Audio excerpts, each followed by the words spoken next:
Welcome back everybody to the Vintage Sewing Machine Garage YouTube channel, and we are now, we think, ready to take on the removal of the feed dogs of the Singer 66 that we are salvaging. Now, this procedure is going to be done the same way with the same bolt that you would use to adjust the feed dogs. The feed dogs on this are weird to adjust, but they can be adjusted. There were people who needed to adjust the feed dogs. What I'm going to do is you're going to look for this bolt. Not here, not here, not here, but this one right here. There are only so many on the 66, and I'm going to get my screwdriver. And I think we've got this moving. Now, if yours have not been adjusted, you might have to use a little penetrant oil. You might have to work a little harder than I just did. And there came that little screw. Some surface rust. Now, there's a spot in here. I've shown this in other videos when I wanted to show how to adjust the feed dogs. And in that scenario, and it's not an easy thing to video. I hope I've been able to show that in past videos. It's kind of an odd thing. But right behind where we took the bolt out, the bolt came out here. Right on the other side of this lever is basically the end of the feed dog. It's sort of the, and I'm not sure if, I think it might actually be semi-attached with rust here. So we're gonna see what we can do to get it loose. And whatever it takes, we definitely want this thing to come loose.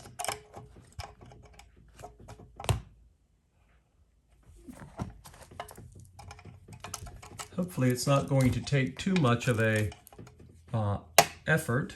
Get that out of my hands there.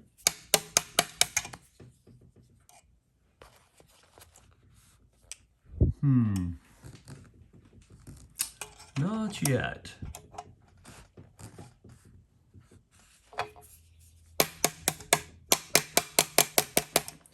Now the feed dog moves up and down based on the bolt, and of course when you adjust the height of the feed dog, you adjust it up vertically, obviously up and down, and then you snug the bolt when you think you have it in the right spot.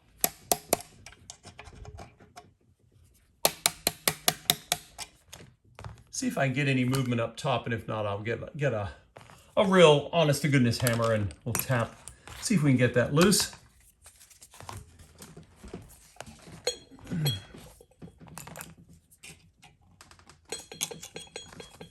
Now from this side, I don't know if you can see, but you can see, if you look at the feed dog, I'll try to do this with two hands. This piece right here, there's like a flange that goes down and sits. There we go. I just moved it. You can see because the bolt is not there. So we'll see if it will loosen from down here. It might. I don't want to damage my. You can see I'm just sort of rocking it back and forth. I don't want to damage the bobbin case, surely. Okay. Aha! How about that? How about that? Boy, did I get lucky. You can see there's corrosion on it. Again, this will clean up. I'll be able to get that off. I'm really lucky. You can see where the bolt goes, and basically it's a good place to show you. The feed dogs either get raised or lowered, and then when you're done, when you've figured out where you want them, you actually tighten the. Now I know you might say, well, there's a bolt and there's one hole. How can you adjust them? It's very odd, but for reasons that are not clear, you can still adjust these and then put the bolt in. I can't explain how and why. All I know is that's how it works, and that's how it's always worked. I usually use a dime underneath the feed dog. I think it was a dime I think I used when I have my needle plate up here. But it's loose, hooray! And of course I have the bolt, and I definitely want to keep these together. And this one has threaded, so I'm not going to thread it all the way, but now they're together. Together at last. Okay, now what's left? Our bobbin case. Now that we have our feed dogs out of the way, let's see. Whoops. Let's see here. This little flashlight is magnetized and it keeps wanting to turn upwards. Let's get it out of your face. Now, if we look at our bobbin case, this is something that this little piece here is used to help get the bobbin up and ready to, wow.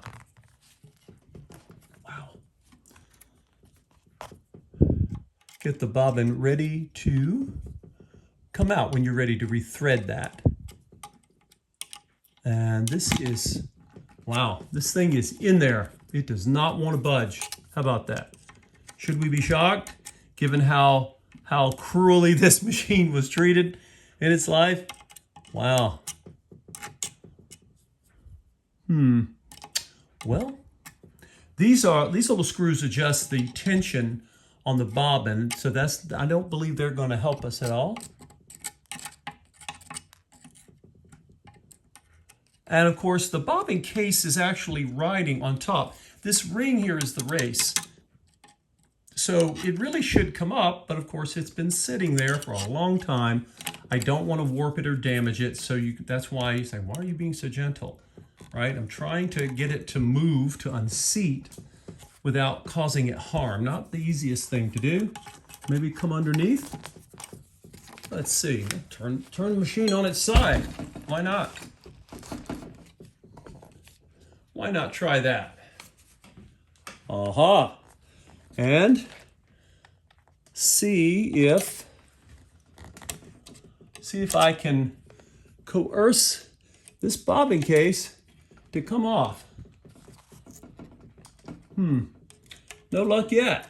Well, I think it might be time for a little more 3-in-1. Again, the 3-in-1 is not going to hurt anything. It is not sewing machine oil. Never use it for oil. But, you know, I'm going to spray a little bit of it here. And again, didn't know until I went to take this out that it seems to be stuck. And I will go back and look at my manual, make sure there's something I'm not missing. You know, maybe I missed something. Maybe it's been a while and there's something else special I'm supposed to do to release this thing. I think it's just sort of stuck with old oil and rust. But anyway, if you ever find yourself working on something and you can't make it come together, it might be because you forgot to read the instructions. That has happened to me before, yes. I promise it has. So that's where we're at. That's where we're at. I want to save that bobbin case and willing to get in a workout to do it. So hang in there with me, folks. We're doing our best. We're almost there. We'll have all the parts removed, and then we'll finish up with the video once we've gotten that done, and see if we can't catalog the parts to the Singer 66, and then we will look to see how many more Singer 66s we can save with the parts that we have salvaged. Take care, and we will see you in the next video.